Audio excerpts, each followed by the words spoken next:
Nice. Long time no see. Good to see ya. Hard-working dude, man. Hard-working dude. I'm at the airport, people. Shannon Smith, good to see you. Hello, Jen. Jen Hobbs. Bacon Bits Ben Turner. Tell you what, people. Uh, yep, she drove me nuts. I finally just had to say, screw it, I'm taking off. Nah, I'm kidding. I'm kidding. Quibble's son, Russ, is heading to, he's flying to Tennessee. And let's see. I am on, right? Can I get a 5x5? Let's see here.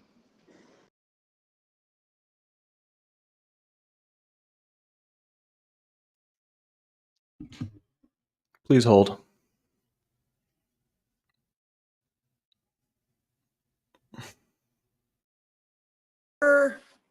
Hey, everybody. Can you people hear me? It's going to go one way or the other, apparently. I can either see the chat and not, and you guys will not be able to see me, or I won't be able to tell if you can see me. But I don't think I can see the chat and do the show at the same time, which kind of sucks because it means that we're not going to have a whole lot of interaction. But I can at least tell you a little bit about what's going on in my life.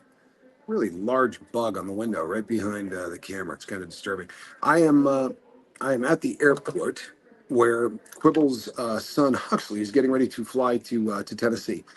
So I'm in the usual Tommy Scoville squatted position. Directly behind me is the window. I'm looking at the tarmac and the walkways that go out to the plane, which here, oddly enough, are glass. Normally, those gang things are not made of glass. Here they are, but that's what I'm doing this morning. And the reason I can't do the normal chat thing is I have a new phone, and this phone isn't queued into to the lifeboat the same way that my old phone was. And I didn't realize that until I was walking down the. Normally, if I'm going live via the phone, I hit the plus sign. If you guys are YouTubers, right, you content creators, I hit the plus sign and I go. Today, I'm doing this through StreamYard because I couldn't access the Lifeboat YouTube channel. So what I had to do was have Spanky set this thing up and send me a link, which fortunately he could do. And on the bright side, I actually have a little phone tripod, one of those little tiny ones. Man, if you're a content creator and you don't have one of those little phone tripods, they're the coolest things in the world. Again, sorry that I can't. Sorry, I can't do the comment thing, people. But I'm way too afraid to touch the button to even check. Honestly, a little freaked out by it because if I hit it, I think that there's a decent chance I'm going to leave you. So, I wanted to today, since we've got about an hour to kill, and there's not much chance of. You know what? I almost should show the camera the other direction. I'm watching. I'm watching these guys drive the luggage on four of these. So it's got like a train of three cars plus the deal on the front, pulling bags. And as the guy just went around the corner, what looked like a Samsonite bag just tumbled off the back of that. He stopped, got up, put it back in the cart. But if you're don't say anything out there that you're really don't be shipping stuff you're concerned about. Wait a second. Oh wow, look at that. I can see Lumen's comment. Well, thank you, Lumen. That's a very nice thing to say. Uh, I'm trying. I'm really trying. This is a this has been this has been a test in a lot of things. This coming here and helping. It really has. It's been a test of so much. It's been a test of my dome. It's been a test of parts of the stuff I do to stay sober. I really had to work through a lot of stuff on this trip that I think honestly I think is fairly healthy. Uh, I also really have really gotten to know my best friend a whole lot more. It's really I was joking about this yesterday on the other channel, but you really want to get to know somebody. What you want to do is go out and move in with them. Don't just help them move, but move in with them while you're doing it. Preferably during a divorce, and preferably have it be that time of the month.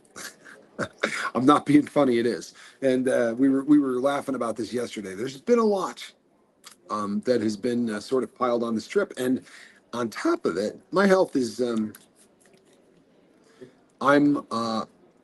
I weigh less today than I have ever weighed, ever. Well, I shouldn't say today because I don't know that that's the truth, but about 4 days ago that was the truth, and I'm working fairly diligently on trying to bulk back up.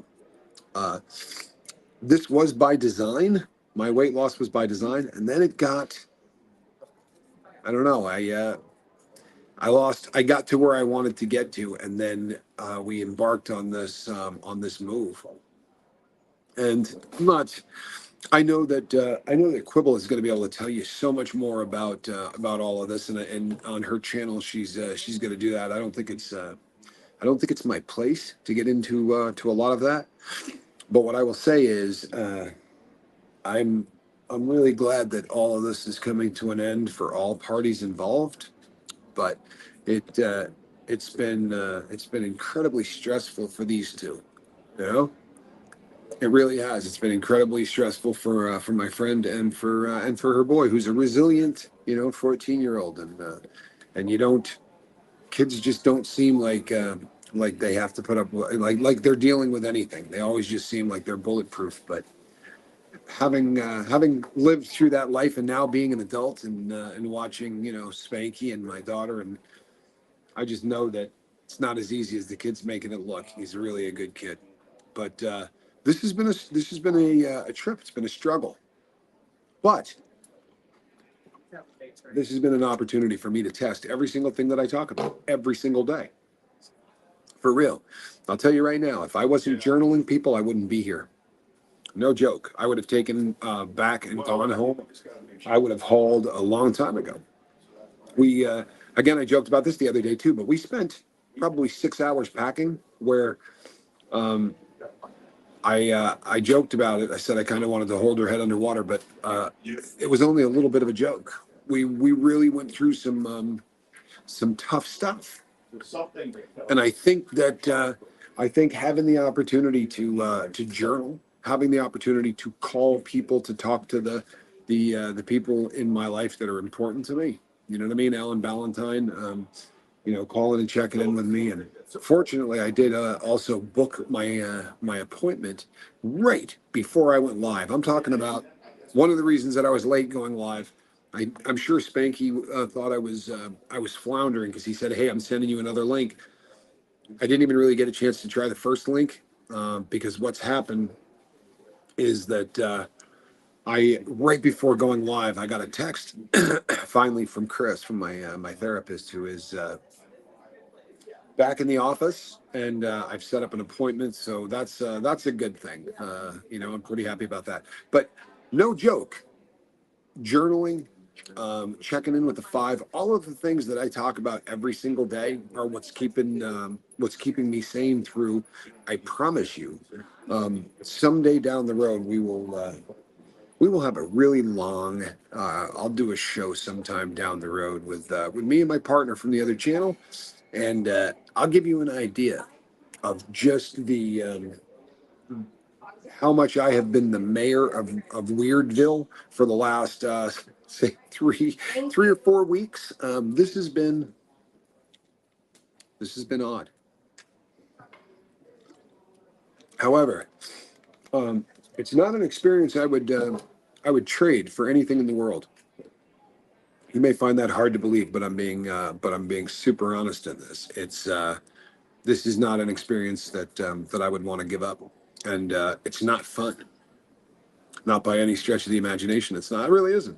I'm having fun with Quibble, and we're laughing. But this is, I think, people that another almost another life lesson or case study.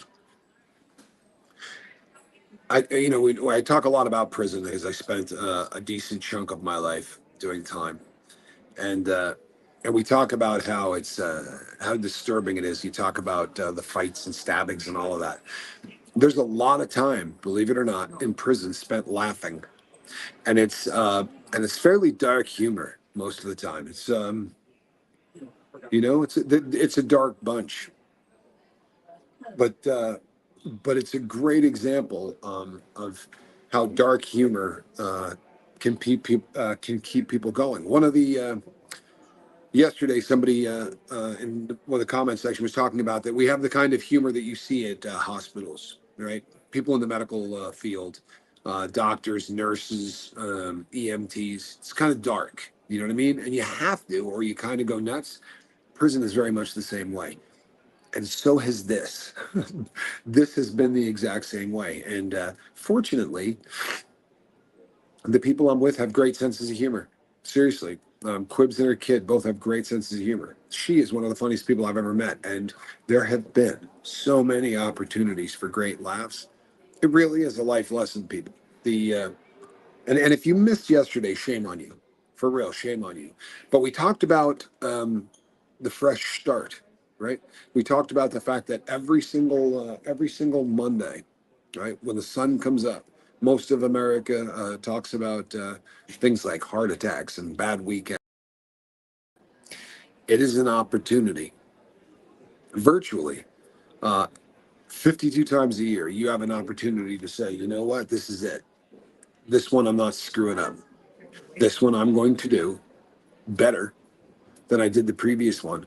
And I'm not joking, people. I'm not trying to do the hey, it's Tony Robbins. But the number of you who send emails throughout the week talking about getting off of first base, the number of people who reach out to me during the week and say I can't start journaling, really struggling to get the ball rolling, any of that crap, any of it. I, I want to quit smoking, but I'm waiting for divine intervention. I want to put down the bottle, but I'm waiting for a sign from God. I got news for you, man. Today is your sign from God, right? It's Tuesday morning. Throw down the cigarettes, right? Just quit drinking. Whatever it is you're doing. If you need something more monumental than that, the next Monday is your day. For real. It's one of those things that, unfortunately, we struggle to get off first base. We struggle to get the ball rolling. And I think we should stop looking at the negative side of everything on this planet. And I'm more guilty of it than you people, I promise you. I've talked about this a lot.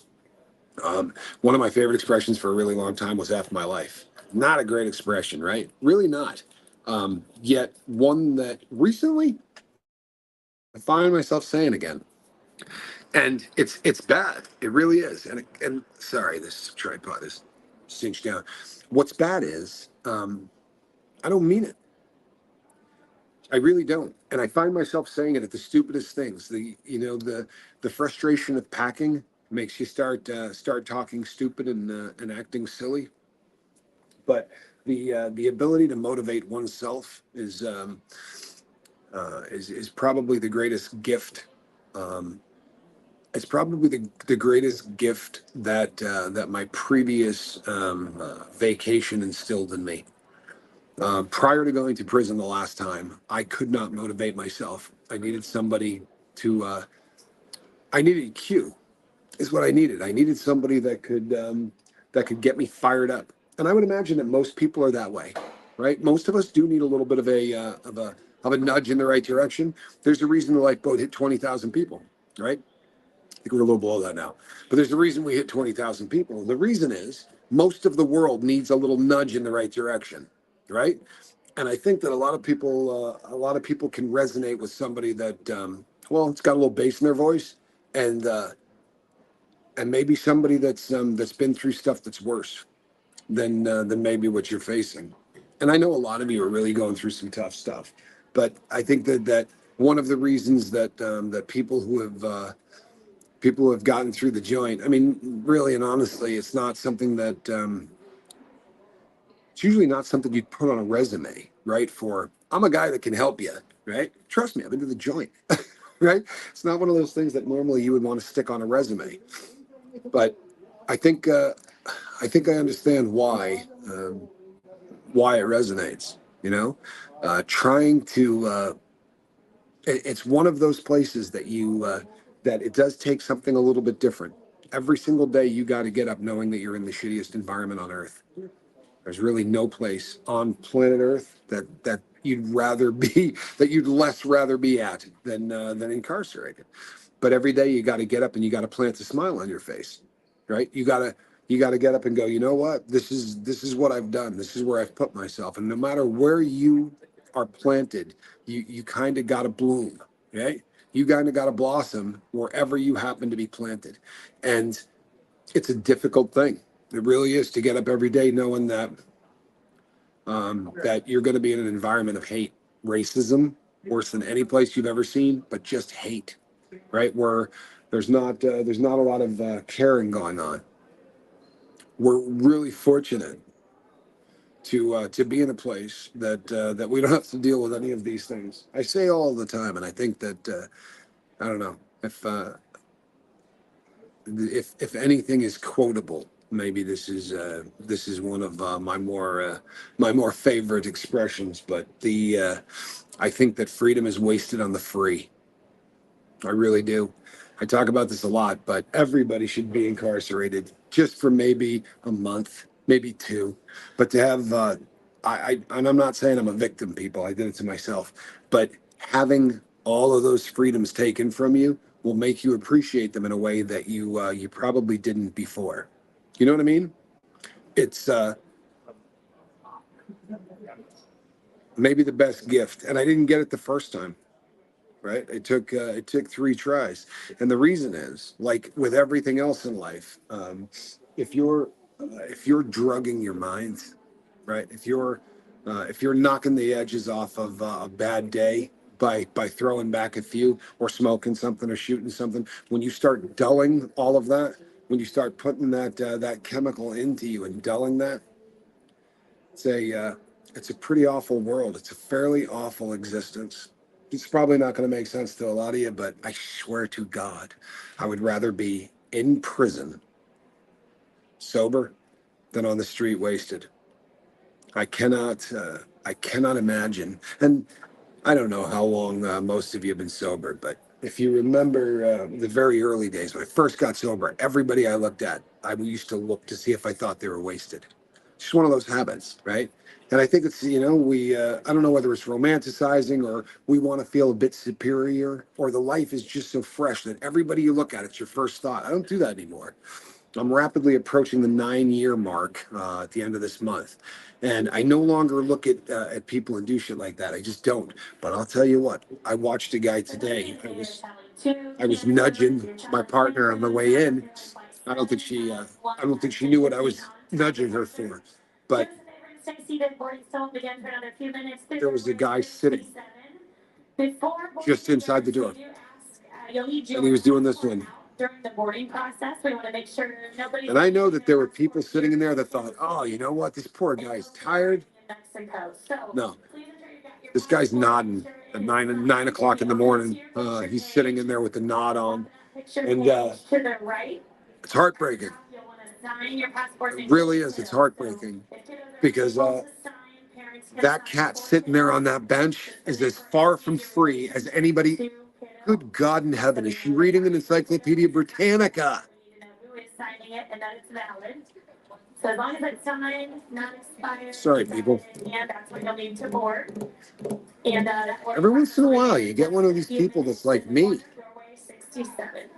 I mean, maybe she should get a YouTube channel. That's a long announcement. But that person's more in prison than I was.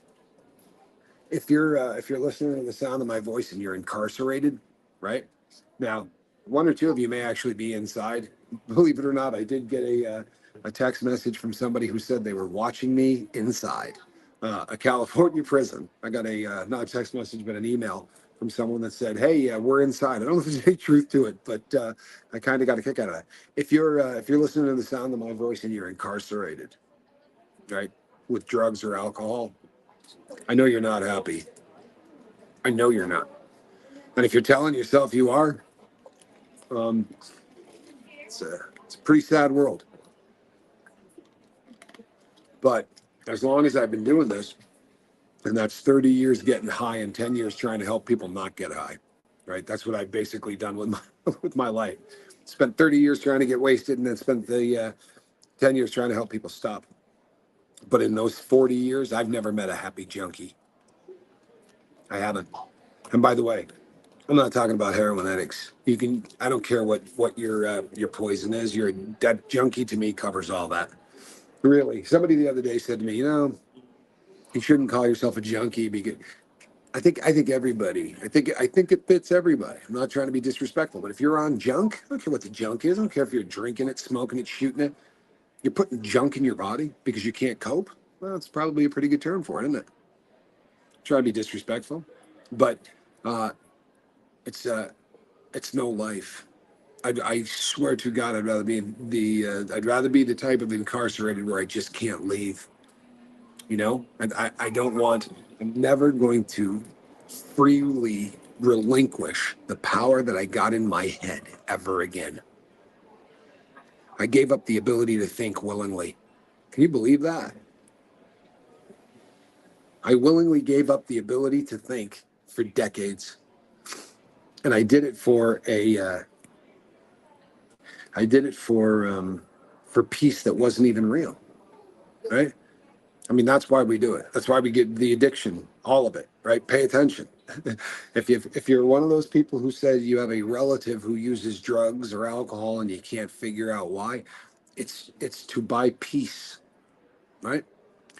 As human beings, all of us seek that peace of mind, that feeling of contentment where nothing bothers us, and for a period of time we're just comfortable in our own skin. It's what everybody on this planet wants. And there are people who go to church to get that, and there are people who go out and hike, and there are people that do all manner of things. They collect this or they collect that. They sleep with every person they can. They gamble. They paint, they run, they work out, or they stick needles in their arms, right? Or they drink 365 days a year because when that third or fourth drink kicks in, right, then they feel okay for a while. I remember a time, a long time in my life, where you could not make me believe that it was possible to be happy without heroin. It just wasn't possible.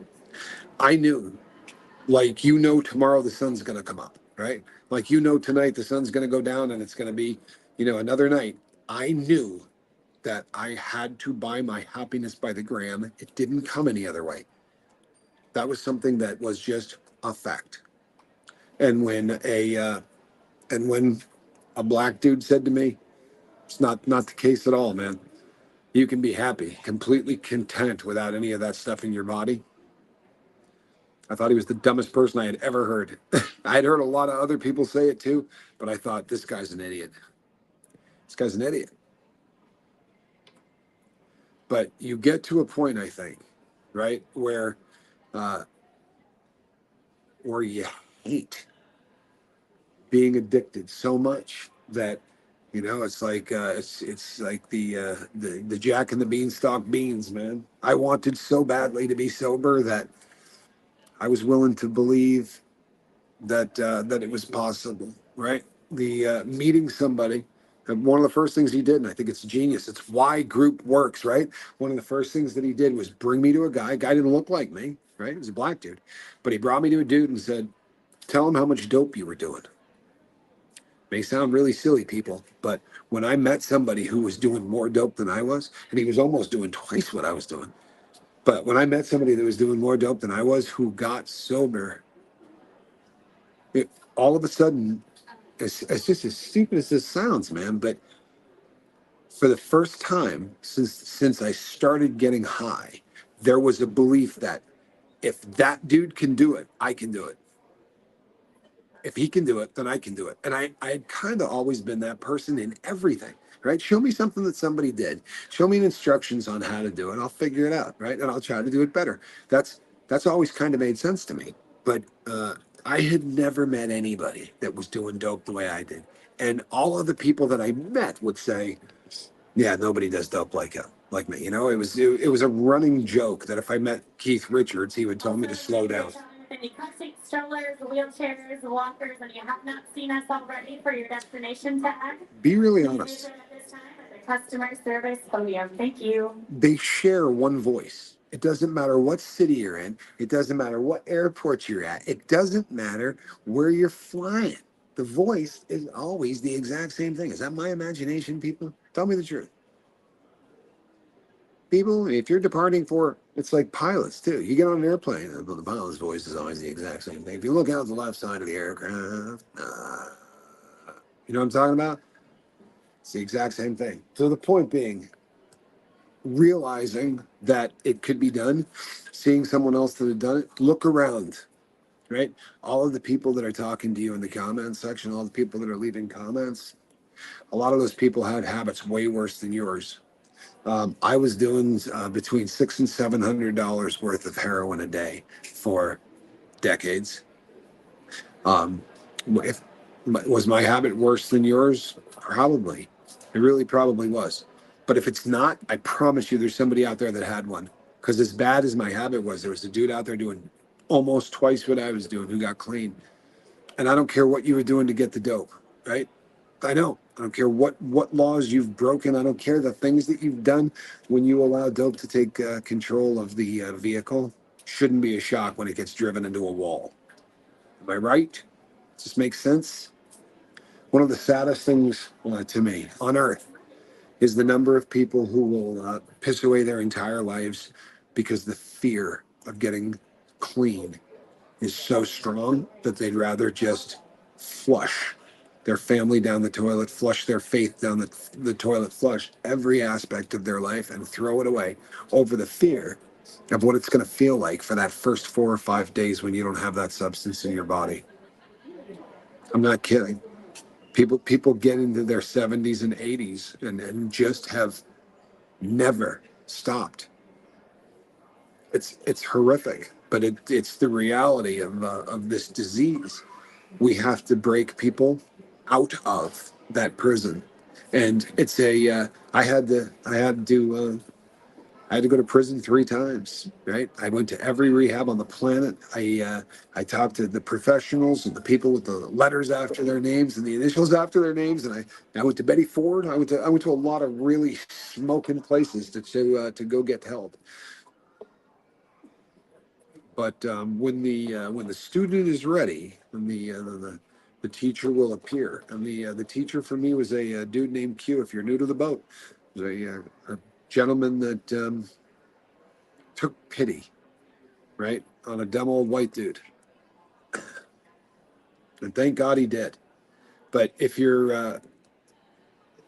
don't believe it's possible, I'm here to tell you that it is, right?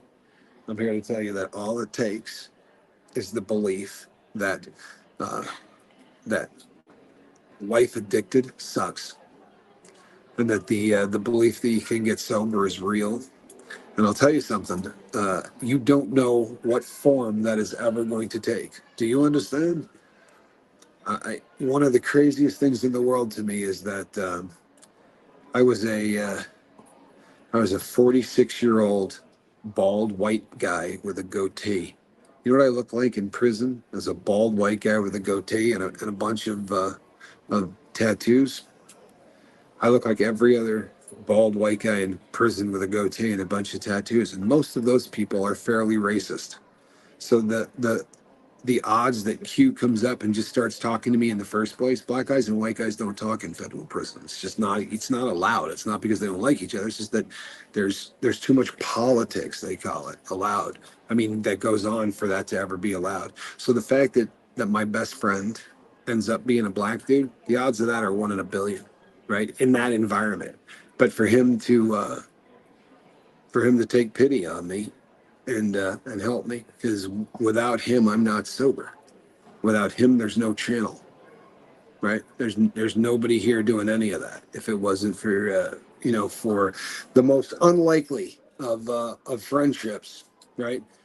Blossoming and taking root. You know what's I just as I'm talking to you people, I just saw an email come across the top of the screen, and it was from my friend. I can't read it; it doesn't do it like that, but it says it's Core Links is the name of the email service that goes back and forth between the two. And I have a Core Links message. It's always nice when when I hear from my friend Q. Little Q update.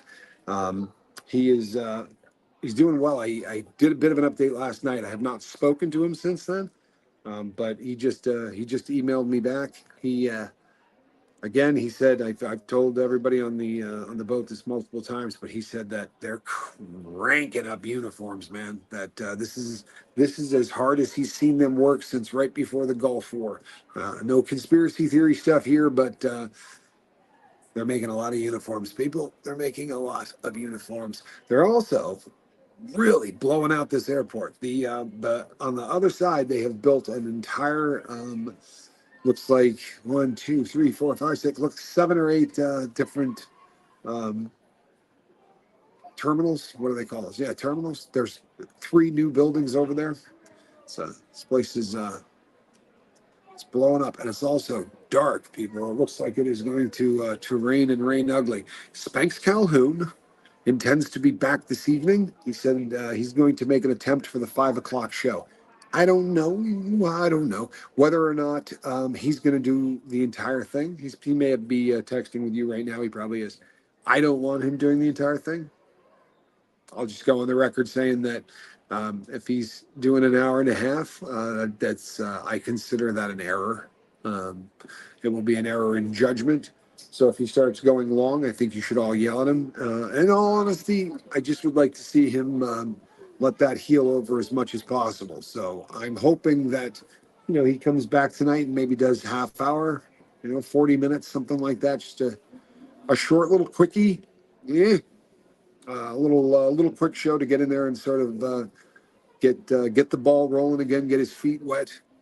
He and I have not discussed exactly where the Admiral will go full time, and the reason for that, no joke, is I'm trying not to talk to the kid. I really am. I'm doing everything I can. Yesterday we spoke for about 15 minutes. He was hurting afterwards. So since then, everything I've been doing with text. Just the fact that you understand the principle, right? When you remove teeth, they're not just sitting up there, right? They've grown into to bone. And if you've ever seen the process, that jerking your head back and forth, it's trauma. It's exactly what it is. It's huge amounts of trauma. I love hearing kids laugh. It's got to be the greatest. It's the greatest sound in the world. That is the greatest sound in the world.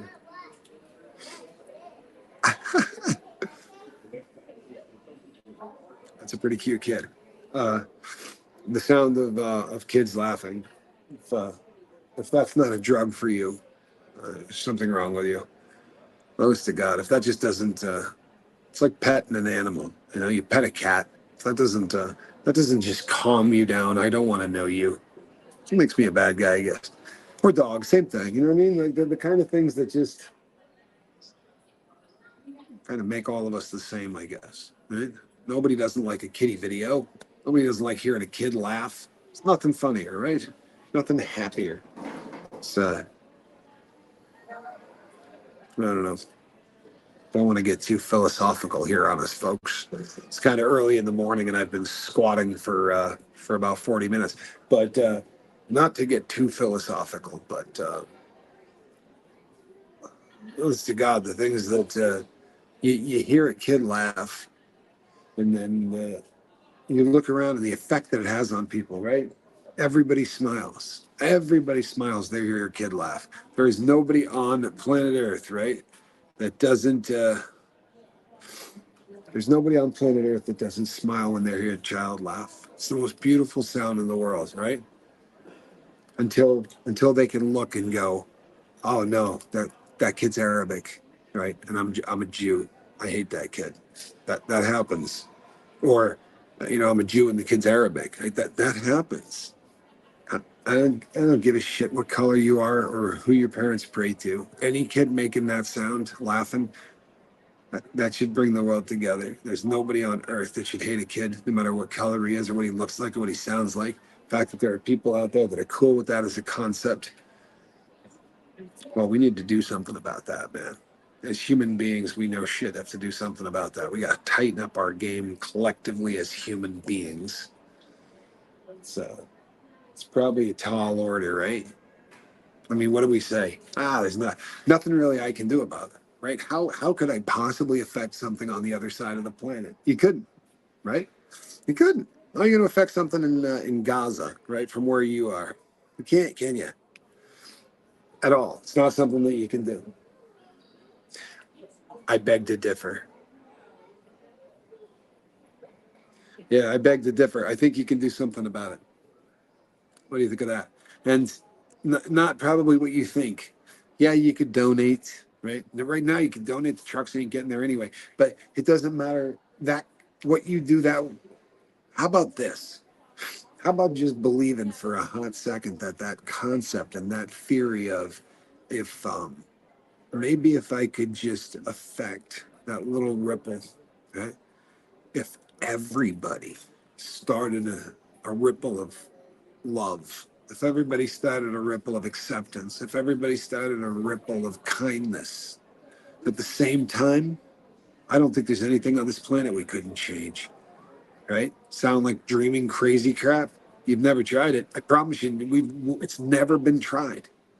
I think we came close once, right? I think there's a couple of times on this planet where something has happened that's just so horrific that everybody feels the need to be kind to one another for a while, right? It happened after 9/11 for a little bit. It really did. The whole world just seemed to come together. But I think it needs to just spontaneously happen. I think everybody needs to say, you know what? Not for the rest of this day, I'm going to be the kindest person I can be. How about from here on out, I'm just going to be kind to everybody I meet, even if I'm having a crappy day, even if I don't feel like it, right? Even if the person is chewing with their mouth open, even if the person is making that annoying sound or whatever.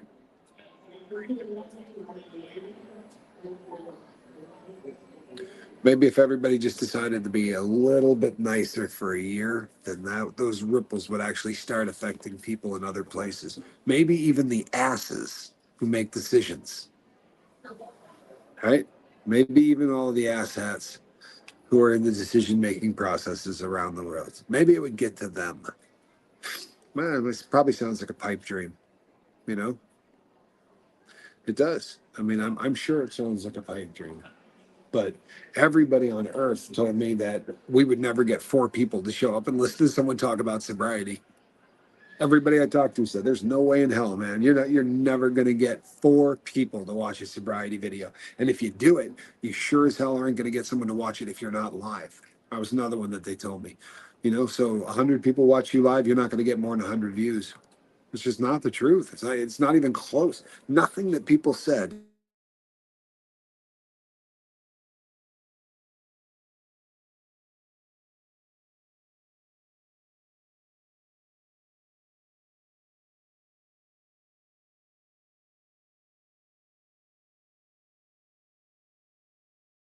I hope. Oh, there we go. I was about to try to go to a different part of the airport, but I want to tell you something. I didn't yell "F my life," and I didn't say, "Oh, I'm going to try to be just a little bit nicer today. I'm going to try to be a little bit kinder to myself, and I'm going to try to be a little bit kinder to everybody else." I think this connection thing, and I beat this drum quite a bit, but I think this connection thing could save the planet. I started out believing that it could save drug addicts. That was it. I just believed that drug addicts could be saved by connection, that the opposite of addiction was connection. And then I started to realize that, you know what? People who lose loved ones really need connection, right? After somebody passes, connection is the only thing that can bring you out of that. Somebody coming off a divorce really needs connection, right? Divorces are hard. You feel like the world's going to come to an end, but you start connecting with other people. And the next thing you know, it seems like you might get through it. Everything. Everything. And the longer I do it, the more I realize that now all I need is somebody with a sound like a noisemaker, and this will roll out. This is the leaf blower, the girl on the. I guess it's kind of a bit arrogant to start filming in somebody else's office and then complain when they make noise. probably not the coolest thing in the world. I am at the airport after all. I did just sort of grab an area and start filming. But for those of you who thought I was kidding, right? I have been in this position. I have been in that position for well, I don't know, about 40 minutes of being on the show, and then the 10 minutes before the show, sitting here and trying to get it. I sit like this all day long. I know that people think I'm joking when I say that. That if I had my druthers, I would just do the shows this way because it's a lot more comfortable for me than it is to do it sitting on a chair or doing it on a. This is to me far more comfortable. I know it looks ridiculous, but and it isn't sitting. You know, sitting is the new smoking. Squatting isn't. All right, people. They got balloons and all kinds of stuff. Somebody's coming in. Oh, I'll be damned. No, I really will be. Hold on. They're Mormons. I saw the little name tag thing that said the Church of Jesus Christ of Latter-day Saints, but they're welcoming somebody. They got a lot of balloons and such. It's kind of cool. Uh, and they're also setting up a popcorn machine. Eh? uh, Vacuums. All right, people. I'm going to be wrapping this one up. I'm going to go and say goodbye to Huxley before he leaves. Um, I will be going live at 7 o'clock tonight. Sometimes I hit 7:30. It just depends, but you can guarantee that between 7 and 7:30, I'm going to be going live.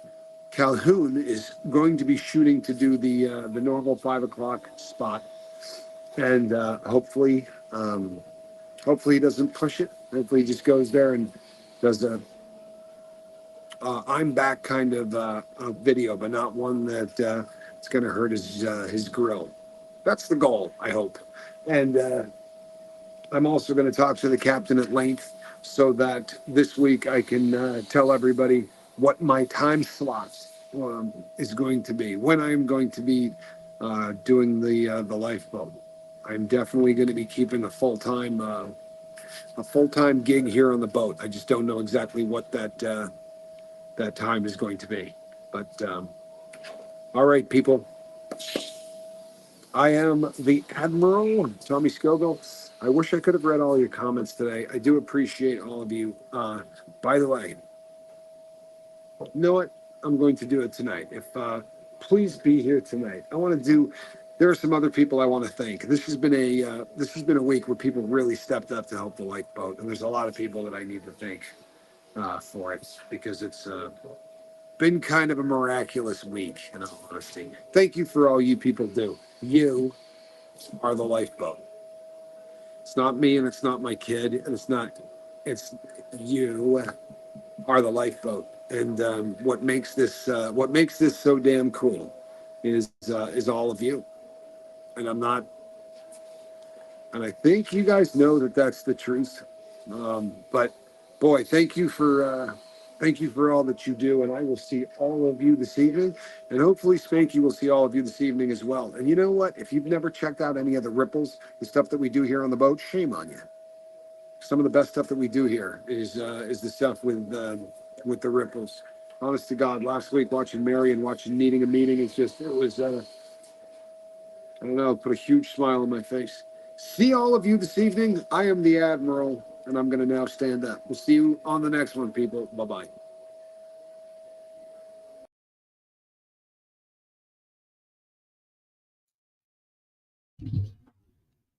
Yo, we have Bless to Crochet at 11:30 Pacific time today, as well as Carol at Needing a Meeting this afternoon at 1:40 p.m. Catch us there, and hopefully I'll be ready this evening at 5 p.m. Pacific as well. Thanks for tuning in, everybody. Much love. Miss you guys.